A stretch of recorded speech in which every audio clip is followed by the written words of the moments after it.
Can you see anything or what? I got my bubble. Where's my bubble at? God damn it. Whatever. There we go.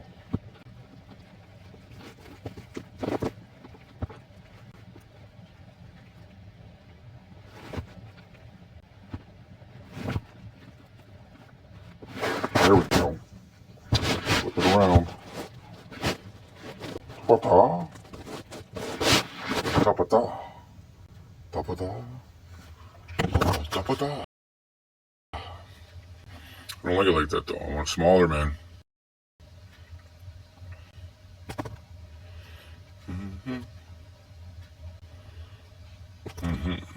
Much better. Much better. I like it better like that. Yes, and we put it down here, maybe. Not so much in the way. I see my skin much better. What the fuck that mean? I don't know. Screen hot? Yeah, I don't know. Yeah, maybe. So I just got my screen in the background. Very good. Brush what? Brush what? No. I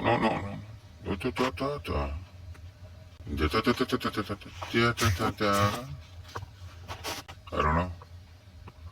Something like a ha, something like a nah. Yeah.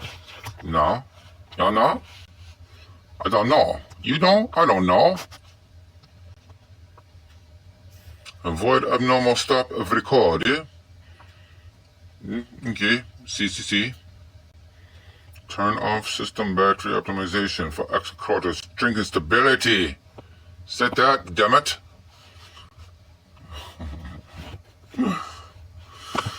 Battery performance. Battery saver recommended. No restrictions is what we want. Yes, that we shall have. Or videos. Don't need those, no. Okay. See, very good. Patata.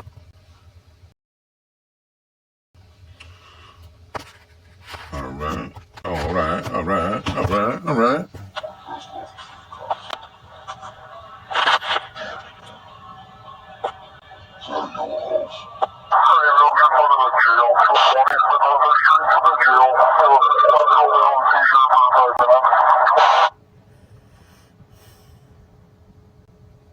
Are we still recording?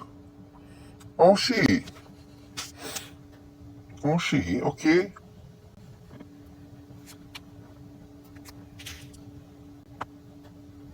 There we go. Very good. Yeah. So. Oh, man. Finally back on this shit again. I thought I was done. And then they brought me back in. No, for real. There's so much out there. It's a bombardment. I don't know what's real. Don't know what's fake. Don't know what's a psyop. Don't know what's a distraction. I mean, there's just so much shit out there right now. It's unfucking believable. Epstein files being released. Videos with Epstein files being released. Still not the ones that we all wanted. Imagine that. Kash Patel getting called out possibly. I don't know. I haven't really watched the video yet. But this video from Sean Atwood, this interview he did, oh my God. It gets right to the heart of the belly of the beast. And the guy was able to take this horribly negative situation. I mean, fuck, being detained in Vancouver, of all goddamn places, eh? And being interrogated by some fucker in a suit. And not really being told much, but he was able to gather some information based on what they were asking. And it goes back to some deep, dark shit. I mean, if there's some deep, dark shit in the United States, there's even deeper, darker shit in Canada. Yeah, we always thought you guys were just the good old boys up there, huh? Eh? Well, maybe the population is, but the powers that be, use it as their playground to experiment on Indian children and stuff like that, it sounds like. I mean, what the fuck? And then steal the records so nobody can get to them. shut it down when people are getting close. You know what the see right there. That's that shit right there. Why people are so angry, so frustrated, so losing hope left and right. It's because of shit like that. Why we can't trust you motherfuckers? Because you're evil. God damn it, evil. So I digress. Let's move on. I don't even know where to start. Shit, I don't know. I'm not used to doing this shit. I guess I just go where the fuck I feel like going. Pause this for a second. Give me some of my shit now. Where's my little thing at? There we go. There we go.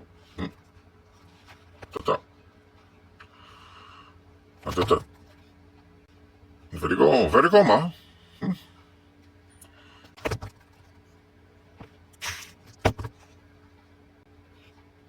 Oh, yeah, sure, be a dick. Be a dick, bitch. I guess it's a fitting day to be doing this shit, though. You know, like I said earlier today, joking just so I don't cry, you know, it's my daughter's birthday, my oldest daughter's birthday, so I go to the people I work with. Yeah, we're going to do the same, you know, birthday rituals that we normally do. She's going to act like I don't exist, or maybe she don't know I exist, and I'm going to continue to act like I'm not the biggest piece of shit parent in the world, so happy birthday, little girl. So anyways, you know, that's this more of the nightmare continues. This divine tragedy that we live in, or divine comedy. Fucking bullshit.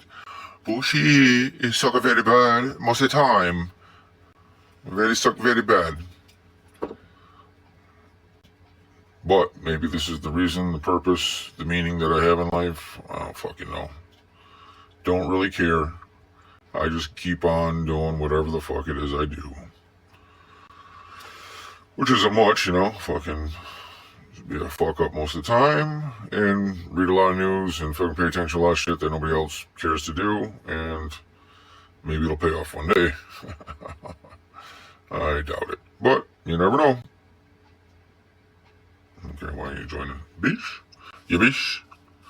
Come on, bish. Connect.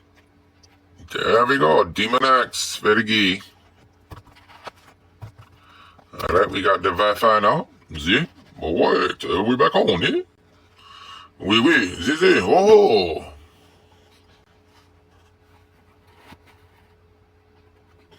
Music? I get that kicked off YouTube now. Alright. See? Yeah, where do we go? Go to your recap. Don't want to, goddammit.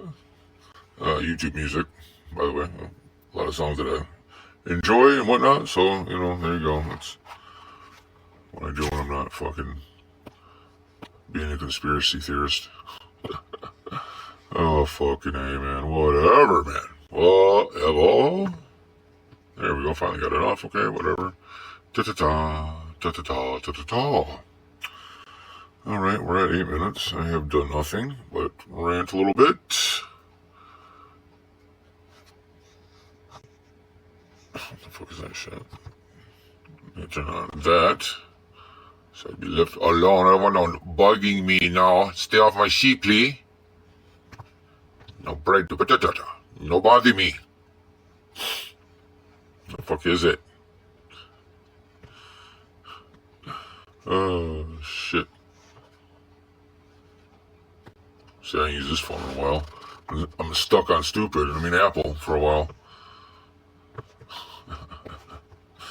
I ain't gonna lie, it's starting to grow on me, though. I do kind of like the Apple shit. I'm so sick of Google's bullshit, and there's fucking overreach and data rape of everything they do. So, you know, I just figured I'd silo a bunch of shit right inside the Apple ecosystem and let it all work together and bypass some of the bullshit of fucking the evil empire of Google. But trust me, I'm far from being done with their shit. I'm far from done. You know, not to mention, you know, the fact that it's based on,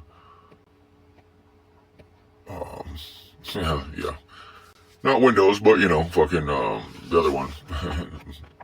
Not iOS either, but iOS is kind of based on it loosely. Oh well. Is that what happens when I got pressure on me? Like pressure on me. Like there's nobody even watching me right now, or probably ever. All right, what's it doing?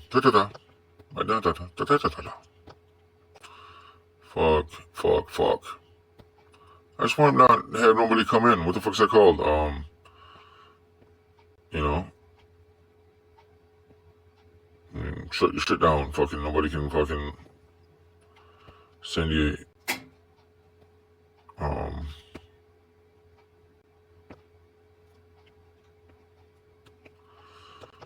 send you notifications and shit like that. I don't want nothing coming through. Oh man, I don't remember what it's called.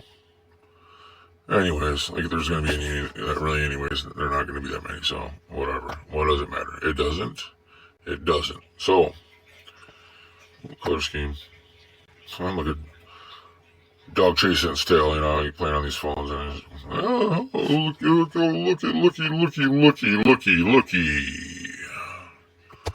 Alright. Doing this all from my Chinese phone. My, what the fuck? Redmi? Oh, Redmi, you read me very well, very good, yes sir. MIUI, meow, Yaomai. My Yaomai account, demon.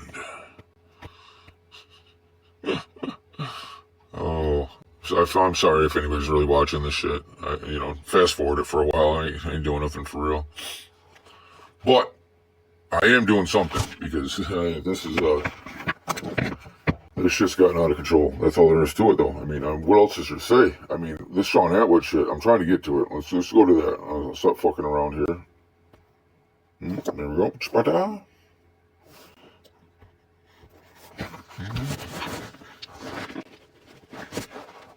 There we go. All right. Sean, where are you? SHAU. Oh. A-U. Sean Atwood. Oh, this video that's on here already. Check this shit out, dude. This is nuts, though. I gotta show you this real quick. I couldn't find that video for a long time, right? Could not find it. And then I'm talking about last night, and I find it. I'm like, oh my god, finally. Now, I mean, this one looks, what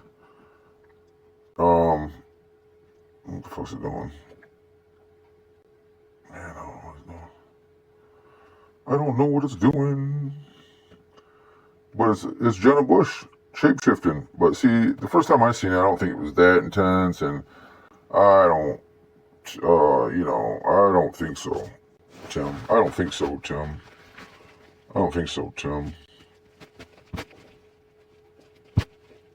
We actually have it's the words you say to her, like trying to give her Bush is awaiting us right now. Jenna knows all about these primaries.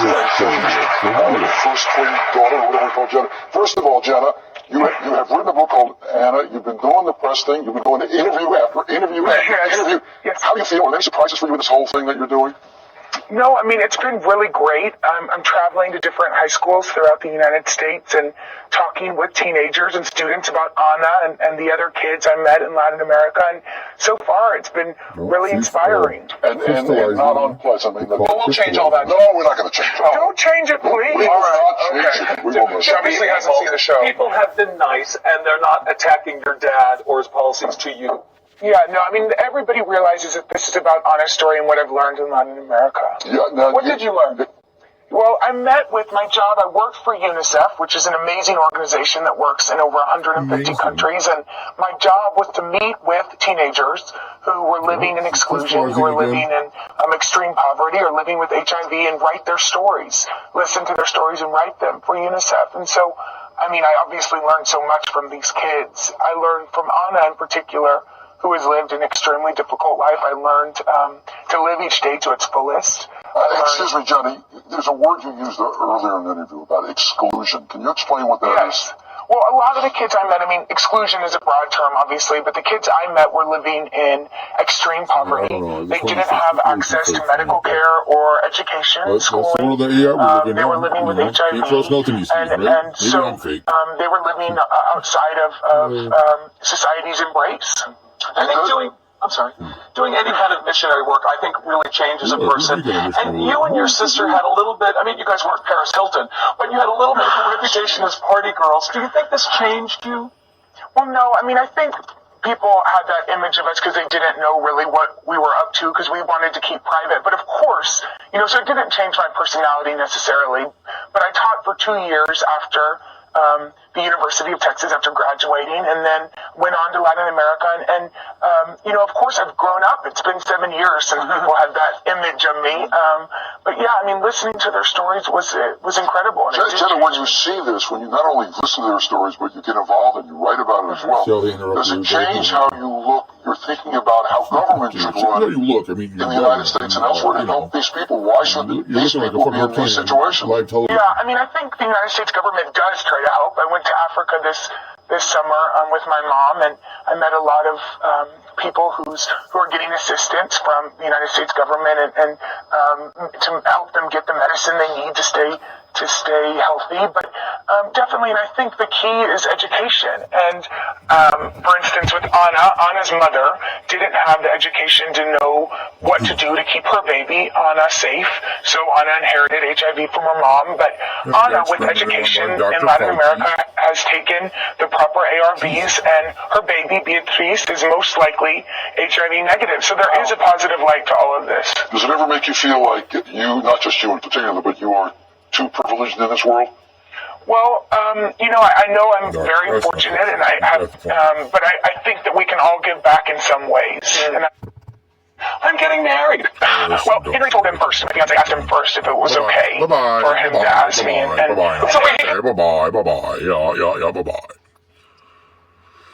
All right, Sean, very you. All right, emergency broadcast, Kevin A. detained. Emergency broadcast 1 day ago. I mean, but then look at these other, Melania, Epstein, Trump, Iran. I mean, those are the headlines. Everything's all over the place. That was 13 hours ago. That's another fucking, he's got, yeah, so, that's another, Sean Atwood presents, that's funny. Are reptilian humanoids amongst us? It appears so. I haven't seen that interview there with Jenna Bush. All the Charlie Kirk shit too is coming back around. They're really putting heavy down on old boy there, saying that it's all on him and nothing's really matching a whole lot. And, like the lies are getting more egregious, and everything's coming apart at the seams. To be honest with you, something either is really good going to happen out of this, or we're all really fucked. I don't know when it is yet, but. More than likely we're just all fucked. I don't mean to black pill it all for you, but, that's kind of what happens most of the time, because, us simple people, we just don't ever understand that shit is out there that's good for us, and we just don't choose to see it for what it is. I mean, let me tell you, I've been out on the streets lately, being a political canvasser, which is like fucking pulling teeth, for Christ's sakes. Not that I even agree with any of the situation of shit that's going on, but, this is putting pressure back on the system instead of system putting just constant pressure on us. That's how I look at it. Only thing I can do, at least I get out and talk to people. At least I'm doing something, motherfuckers. You know what I'm saying? Might not be right, but it's something. So, but people I talk to, man, they're untrusting of everything I say, which they got a good right to be.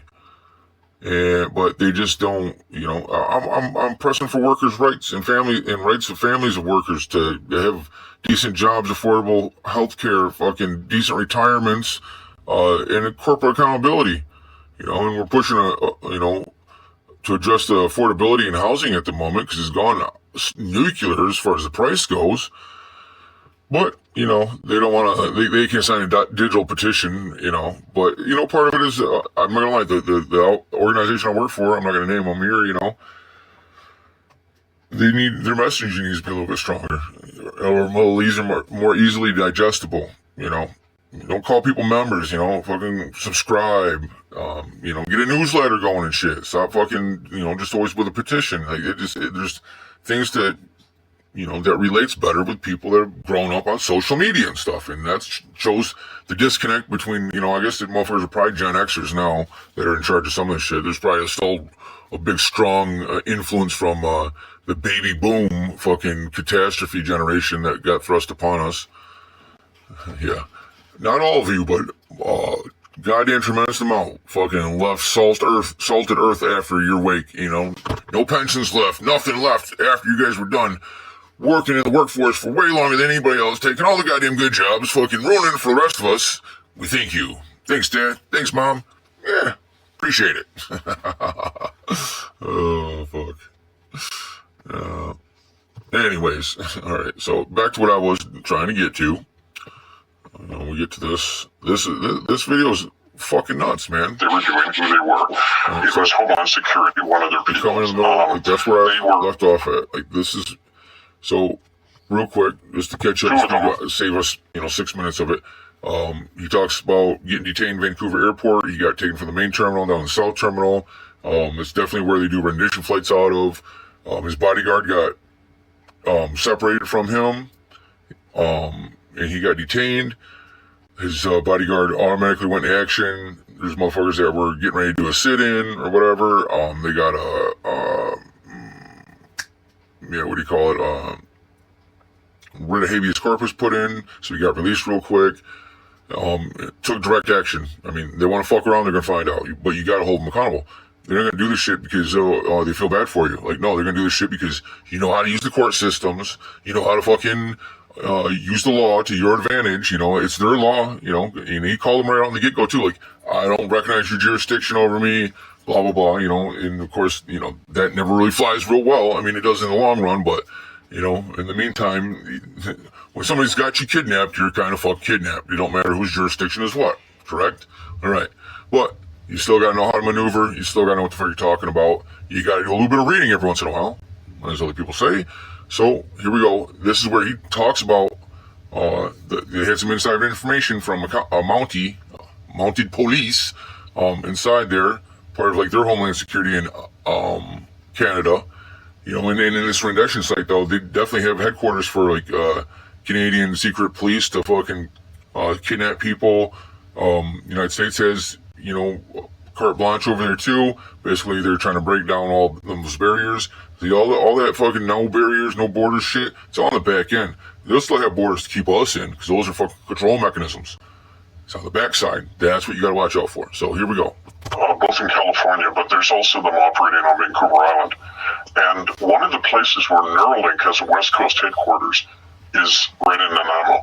And there's a picture I sent to you of one of the Chinese doctors who heads up the transcranial insertions of Neuralink chips. They have a facility.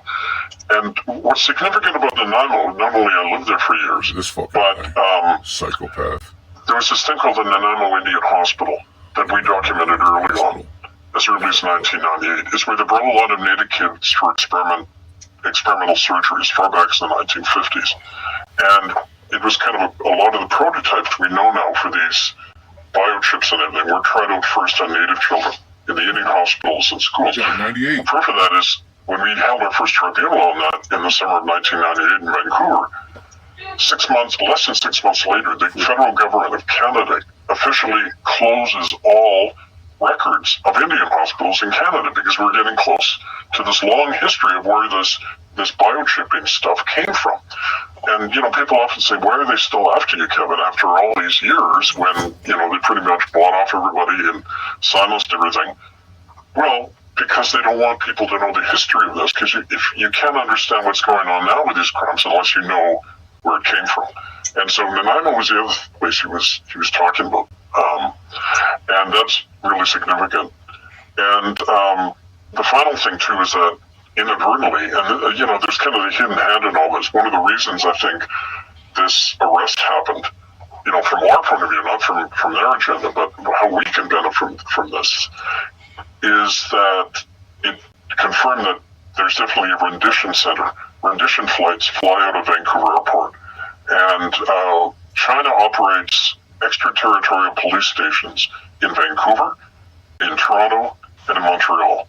That is, this is Chinese territory. Vancouver, or the Chinese secret police can come over, arrest anyone who is a threat to China, and they bring them out on these rendition flights. Now you're looking at the South Terminal, just looking north towards Vancouver in the mountains. This is one of the buildings that was held in. It's a rendition center. Now there were cages in there. There was actual jails, prison cells, and evidence, that it's in use. So that's what happened now. The way I responded was, I told them, several hours went by, they kept doing this. So I said, look, if you hold me here after tonight, I'm going on a hunger fast. I'm not going to eat anything. They brought in food at one point, a sandwich, and I wouldn't eat it because I could have been drugged. So I just refused. I said, I'm going to go on a fast here. Meanwhile, what I didn't know was my friend Joseph, bodyguard, is in the airport. He contacted the ICLCJ, the Commonwealth Court of Justice, right away. They got a habeas corpus writ underway, which was that next morning presented to the U.S. Customs and Border officials. He also contacted our supporters in Vancouver, and they got their Republic of Canada flag and bullhorn, and they headed down to the airport. But that evening, they were about to stage a sit-in, right? They were going to go right in and sit in the airport, and this is the only way you get results. Direct action, create a stink. Now, we knew the Vancouver airport authorities aren't going to want a bunch of people clogging up the aisles with a sit-in, demanding, 3 Kevin Adams, right? So, a combination of those three. Next morning, 7:30, boom, I'm sprung. Right, and it was, they often say the threat of an action is just as worrisome to your enemy than actually doing it, and so the combination of those three, to me, it was kind of like a metaphor of how we act in those situations. You have to take direct action. You personally can't cooperate with them in any way. Establish, like Sun Tzu says in The Art of War, your own chi, your own ground of being, and they have to respond to you, which they did. They let me out. No documentation, of course, none of that stuff to leave a record. No documentation, and we had a great time when I was reunited with everybody. Now, the airport authorities were hovering around these. We had Mounties watching everybody, kind of circling them, so they didn't let anyone film anything or any of that. But one of the ways we found out about this is my friend Joseph knows one of the airport Mounties, and he was giving us all this information from the inside about what they were doing, who they were. It was Homeland Security, one of their people. They were possibly going to ship you to an ICE detention facility in America. And, here's the thing. The military and other authorities in Canada and the U.S. operate as one now. There is no border. They operate as if North America is one single continental union, which in effect is going to be, that's the whole agenda. Whether it's Democrats or Republicans, they're heading that way because Europe, Russia, China, they're all doing the same thing. They're centralized and all that. So, in effect, this is an American fief already. But here on the coast, there's going to be a big conflict between China and America. It's going to happen right here. And that's why it's, they're kind of edgy here about people like us, operating. So, especially with all this knowledge we have about the things going on in Vancouver, the links to Neuralink, and the detention facilities where they're using people, including especially children, in these experiments. And, there's a whole crop of guinea pigs in these prisons. So that's what happened. And I wanted to talk a little bit about, again, it's another opportunity. I'll tell you one of the things I did. I had my Governing Ourselves book, right? And I began, I was left alone in the room in front of a TV camera. Right? The first thing they do is they let you stew in fear for like an hour, right? And you don't stew in fear, you just kind of turn it back on them. So I pulled out my book and I said, looked at the camera and said, maybe you guys haven't seen my book. And I began reading from Governing Ourselves, right? Authority comes from you, it doesn't come from the guys who employ you, right? Because I know half of these security people they don't even work for the U.S. government. They work for McDonnell Douglas Corporation. Yeah, and those who do work for the U.S. government, I said, I understood they put a freeze on your wages. They couldn't, there was a freeze on government spending. You guys were working for weeks without pay? What is that? Are you crazy? So I'm talking away like this into the camera. And like, who knows what impact it happened. And then I began singing, right? Ain't No Chain's Gonna Keep Me Down. Like this old Chain Gang song, right? And I hope I put the link to the song on the, it's a beautiful song, like, ain't no chains gonna keep my body down. I kept thinking, ain't no jail gonna keep my body down. So, I just kept singing that and putting up the energy. And I think that's one of the reasons I kind of sang my way out of prison in a way. And I like that image because in indigenous cultures, you often hear, in Australia, there's a good book called Songlines people should read. And they believe there, the indigenous people believe that their animal ancestors sang the world into existence. And you can still see these songlines, in your head, like in your soul. You can trace these original songlines and you can sing a new reality into existence. And that's why we always start our meetings with song, right? It creates your own energy and not their energy, which is fear and ignorance, right? So I was doing all that stuff. So I think it kind of played a role. And let me leave it at that. I'm sure people have questions or remarks. Yeah, I've got tons of questions as well, because how long were you detained for in total? Just under 24 hours, 10:25, and then released at just after 7:30 the next morning. All right, so you were at the airport, and you were going, just to recap, because we've got 2,000 watching now, you were going from where to where? Vancouver to Chicago, and then down to St. Louis, where my first speaking gig was. And then I was going to go east from there into Pennsylvania, New York, then down the East Coast to the south. And, yeah. And when did they actually take you to the room? At what point of that journey through the airport? Thursday, I was grabbed at about 10:30. I would say we waited only about half an hour before the guy in the suit came in. And so kind of towards almost noon, I guess the hour before noon, they transported me to the other place. So clearly it wasn't just kind of random. I think there was a plan to put me through that interrogation. Because where were you when they actually extracted you then? Extracted? Well, initially... Were you just in the line at the airport? Yeah, I was just in the line. Joseph had gone first, like I mentioned, and then I was going through U.S. security, and they kind of ask you questions. They have a separate room where they can give you secondary, I forget the term, but it's secondary examination, where they can look through your stuff and, ask you more probing questions and things like that. So, yeah, that was in the secondary room, and from there we went to the building in the South Terminal, this rendition center, right? Which I've never read anybody commenting on rendition centers in the Vancouver airport, just places like Cork Airport in Ireland and places like that that have been identified. Could you describe these rooms as you went through them? What was the first room like?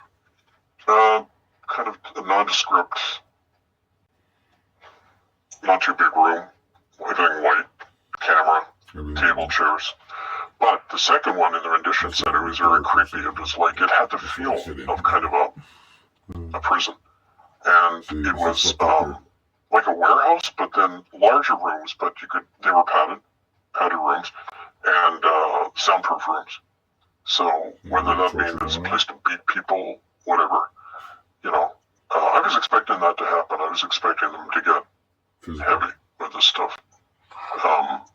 That was the aura they were putting out, right? And that it was going to lead to that. The people who extracted you, were they dressed like this? Yeah, that's the U.S. Customs and Border Protection, it's called. So would you say it was very high tech then, as you're going through these rooms? Yeah, it's so funny, these people the whole time, they're just looking at the little devices, and it's like, I'm not there. Oh, and I want to tell you something else that happened that's really interesting. When the suit was very frustrated trying to get information out of me, and just wouldn't say anything. At one point, so he's looking at me in the eyes, but then he starts looking over here to my left, and he starts talking to me over there, as if I'm sitting there. And during that whole time, I had been just kind of withdrawing and calling on my wolf and eagle spirits to kind of be there with me. And remember when I did that exorcism in Rome, and you're arrested if you do one of any kind, and I'm standing there doing the ceremony, and the Vatican police and Roman police are walking by me as if I'm not there. I think we can resonate out of their hologram, because I think existence is a hologram. And when you resonate in your own frequency, you're not there anymore. And he was standing there talking to me like over here, right? And I'm thinking like, okay, repeat. I really feel that I could have gone up, and if the door was open, I could have left at that point, because I wasn't in his space anymore. And I think that's a really important thing to keep in mind. But you only know that when you're in that situation. And then, okay, we have a power we didn't realize in this situation. Once we're out of there, they lock us in through fear into this false reality, right? That we can create our own. You know? So did you get a feeling then, as these rooms were changing and the rooms seemed to get more serious, that they were kind of disappearing you into the system, into the gulag? Oh yeah. If I was anyone else, and that's why I'm saying, I'm thinking all those people who don't have my exposure and the people willing to come to bat for me like that.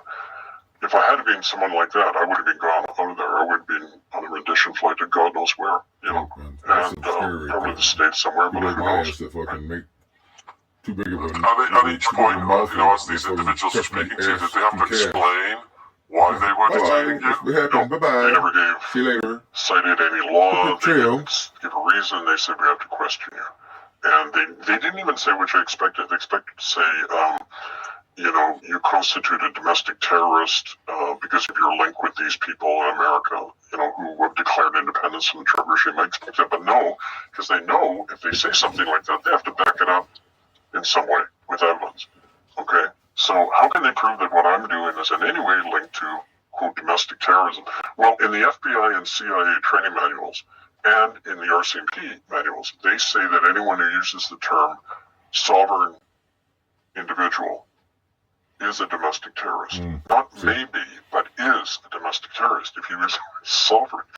So I said, well, that makes Thomas Jefferson and Ben Franklin, John Adams, all the founders. That's right. Yeah, see, they were fucking shit. You know their fucking games. So, I mean, you know it's the rules and how to use them against them. Operate in this fog, so they can do whatever they want. No. So, do you and your bodyguard, Joseph, do you guys have a contingency plan? Right there. Do you anticipate events like this happening on these journeys? And oh yeah, but I mean, around, it's how you feel that they won't do the same thing again. Don't let them stand. It depends what we do, but don't understand. like I say, we're not being kept out of America. I'm not being kept out of England. Fuck with you motherfuckers scheduled about to that come there. shit. Like, oh, you Should motherfuckers tell on Reddit. the Freedom Fest I got my in Thetford, where Thomas Paine is from. In Thetford, they're having a Freedom Fest, July 19th or around there, I think. And they've invited me to come and speak, so of course I'm going. And if they want to do that again and lock me up in Stan State Airport Prison or the equivalent, fine, let's do it again. Let's try it. Let's see what happens. You got to understand who you're dealing with. You have to engage with them. That's kind of basic part of war. And we can engage and go through their fire. And when you come out, you're even clearer and stronger than before, right? So during this detention in these rooms, then, were you comfortable? Okay. Like, So, what were you able to sit down? Were you able to lay down? Pause that. I'm sure you don't want to watch me being fucking weird on my fucking thing, whatever. It's gone long enough anyways. You get the gist of it. Check that out, man. All real shout outs to fucking Sean. Motherfucker been in prison and shit. I know how that is. He's done good with his life since then and been right on that tip, man, with putting motherfuckers in check. He got out fucking gunning. I like it. Fucking big time drug dealer there for a while in the United States. Got busted, if you don't know his backstory. But no, for real. Go there, go watch that interview. I mean, I'm going to watch it, finish watching it when I get off here. I might be back with some more videos. I don't know. Like, I'm on a roll tonight. And, but I'm going to try to keep this momentum going. Keep this momentum going. But I just can't, I can't just stand by and not do nothing. Like, it's time. I feel it's time. And there's a lot going on right now to try to digest. And that's really what this is kind of about, is just for it to help me process it in my mind, So, yeah, thank you for going along with the journey through the nightmare that is my mind, that is the American nightmare. And, maybe we can do more of this and, help each other out, figure out some shit, at least work together. I mean, that's what it takes. We're going to have to work together. Power in numbers, strength in numbers, people. A little unity, UNITY. It's supposed to unity.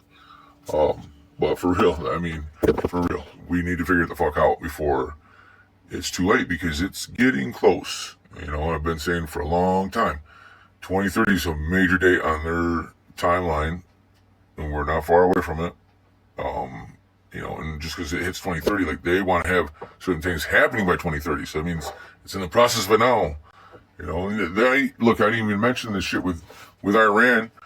You know, oh yeah, we're gonna blockade the blockade, and everything's going hunky dory over there, and we're winning. We're big winners, and blah blah blah blah blah. Meanwhile, some inside trading bullshit scam is going on again. Just before Trump went live, somebody knew that the stock markets and the oil futures and all that shit was gonna fucking be a big push on it to fucking, you know, hedge for a nice windfall. And sure as shit they did. Now we need to find out who the fuck is doing this shit. Hold them fucking accountable, because you and I do that shit. I mean, look, I can't even do on my trading futures shit that I got. You know, when there's news like that going on, I'm in a blackout. I'm not even supposed to be allowed to be trading. I can trade, but I get caught doing it. I lose any of the, you know, any profits that I might have made at that time, and you know, I'm sure it puts a fucking, you know, black mark on my fucking account too. So I ain't trying to do that, but, you know, what the fuck, man? Come on. It's bullshit. Bullshit. So, all right. That's all I got for now. My name's Freddy Krueger, reporting live within the nightmare, deep within the nightmare. All right. Peace out, motherfuckers. Somehow I'll get it to stop.